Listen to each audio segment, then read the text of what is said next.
Bonjour mes chers auditeurs et mes chers spectateurs. Euh, J'aurais voulu aujourd'hui vous montrer comment on calcule en hébreu. Parce que les chiffres arabes ont été beaucoup plus tard que les chiffres hébreux. La différence, c'est que les lettres hébreux qu'on connaît, Aleph, Bet, Gimel, Dalet, He, Vav, etc., font partie aussi du calcul. C'est-à-dire, on ne lit pas seulement ces lettres, mais aussi on les calcule. Par exemple, on mettra des lettres hébreux pour montrer un chiffre ou un nombre. Je vais vous montrer ça à travers un chumash, parce que dans le chumash, il y a souvent marqué une lettre pour le chapitre et une autre lettre pour le verset.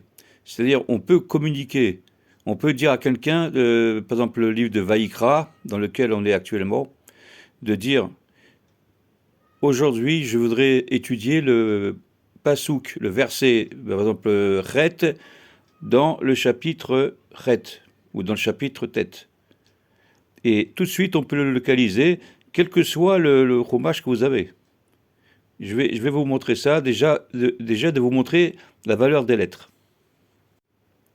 Voilà, je me sers d'un sidour sur lequel, au début, apparaît tout l'alphabet hébreu.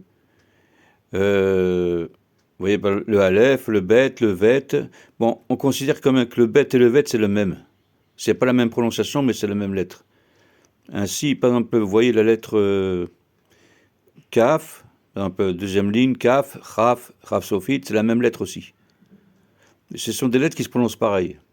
Donc, il y a des manières de compter où on compte aussi les lettres sophites, mais ce n'est pas le cas que je vais vous montrer aujourd'hui. Alors, regardez, le Aleph, c'est le chiffre 1. Et bon, c'est normal puisqu'il est le première lettre de l'alphabet. Bet, ou Vet, hein, c'est pareil, c'est le chiffre 2, parce qu'il est la deuxième lettre de l'alphabet. Le Gimel, 3. Parce qu'il est troisième lettre de l'alphabet. Le Dalet, 4. Après, le He, 5. Le Vav, 6. Je retourne à la ligne. Zayin, 7. Chet, 8. Tet, 9. Yud, 10. Donc là, ce sont tous les unités. À partir de maintenant, après la lettre Yud, ça va être les dizaines. Alors le Kaf, ou le Chaf Sophite, c'est la même chose, c'est 20. Troisième ligne, le Lamed, 30. Le même, 40. Même Sophite, ou même c'est pareil, ça se prononce pareil. Ensuite, le Nun Sophite, c'est 50. Ensuite, le Samer, c'est 60. Le Ayin, 70. Le P, le Fé ou le Fé Sophite, c'est 80. Le Tzadi ou le Tzadik Sophite, c'est 90. Le Kouf, c'est 100. Maintenant, on passe aux centaines. Le Resh, c'est 200. Le Shin, c'est 300. Ou le Sin, c'est pareil. Et le Tav, c'est 400. Grâce à ça, on peut compter beaucoup de choses. Alors, un exemple, je vous montre le sidour sur lequel je me sers. Vous voyez, la page en haut, à gauche, c'est bête, ou vête, il n'y a pas de point. Donc, c'est la page 2. Je vais ouvrir le sidour à n'importe quelle page, vous allez voir. En haut à droite, regardez en haut à droite, il y a marqué un chiffre, c'est 54, mais on dit souvent le chiffre en hébreu. Ici, vous voyez, c'est le Kaf Chet.